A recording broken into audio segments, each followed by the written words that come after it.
हवेली का खौफ गांव के बाहर एक पुरानी और वीरान हवेली थी जिसे लोग काली हवेली के नाम से जानते थे। कहते थे कि वहां जाने वाला कोई भी इंसान वापस नहीं लौटता।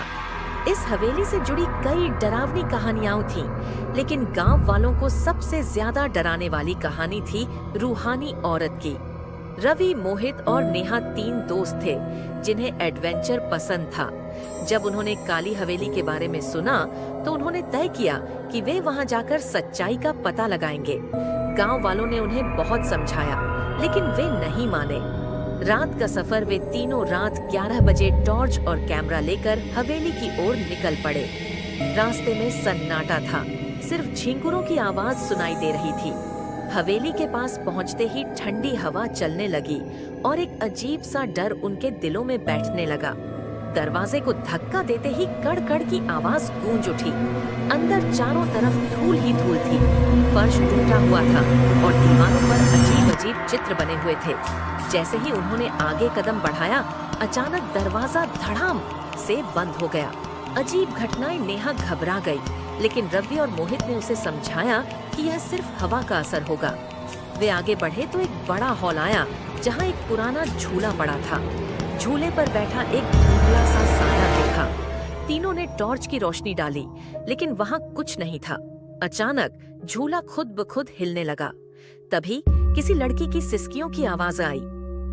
कौन है वहां? रवि ने डरते हुए पूछा।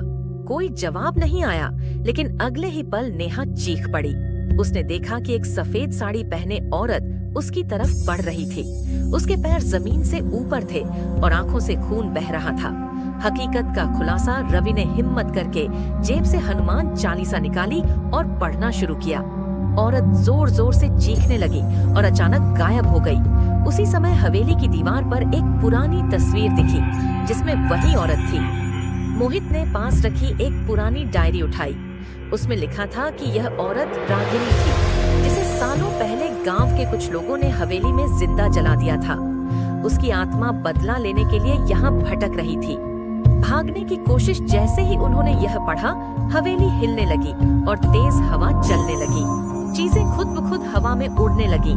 तीनों दौड़ते हुए दरवाजे की तरफ भागे, लेकिन दरवाजा बंद था। तभी अचानक दीवार पर खून से दिखा, तुम बच नहीं सकते। नेहा रोने लगी, लेकिन रवि ने जेब से गंगाजल निकालकर दरवाजे पर छिड़का। दरवाजा अपने आप खुल गया और तीनों बाहर भाग निकले।